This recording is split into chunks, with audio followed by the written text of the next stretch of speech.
Igosa lezohlangulo lwamashishini atsala nzima eliphuma kwicandelo elinikezela ngeenkonzo zohlangulo lwamashishini oMzants'Afrika umnumzana George Nell lithi igqiza lezohlangulo lwamashishini elityalwe kwaSAA ligunyaziswa ngumthetho ukuba likhuphe ingxelo yobume bezimali beSAA okukuz'emva kokuba umphathiswa wamaqumrhu karhulumente umnumzana Pravin Gordhan izolo ecele ukuba eligqiza linikwe ixesha elongeziweyo ukuze lize neendlela zokuhlangula iSAA kwaye echitha namakhwelo ukuba kuthengiswe iSAA.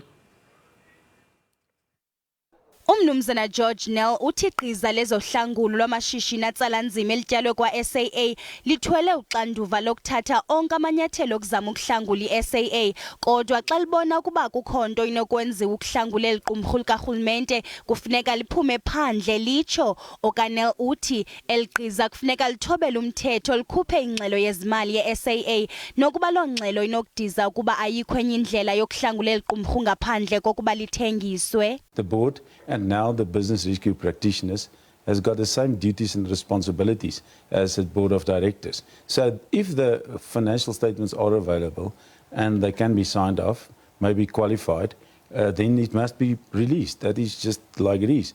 There is a statutory obligation on the board and now the business rescue practitioners to release that. The business rescue practitioner must every morning when he wakes up ask himself the question, can I conclude that there is a reasonable prospect that it can rescue this company? If he cannot conclude that there is a reasonable prospect, then he must liquidate the entity. And that is the major problem here. The objective test will be if you release the financial statements, everybody else will see that you have to maybe liquidate the entity.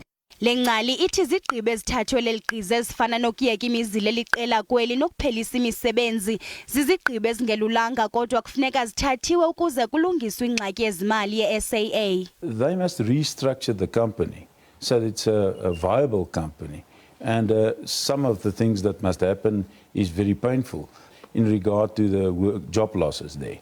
They have to adhere to the Labour Relations Act and pay severance packages and things like that. They have to consult and alike. But the fact of the matter is they must restructure the company so it is a viable company in the end of the day.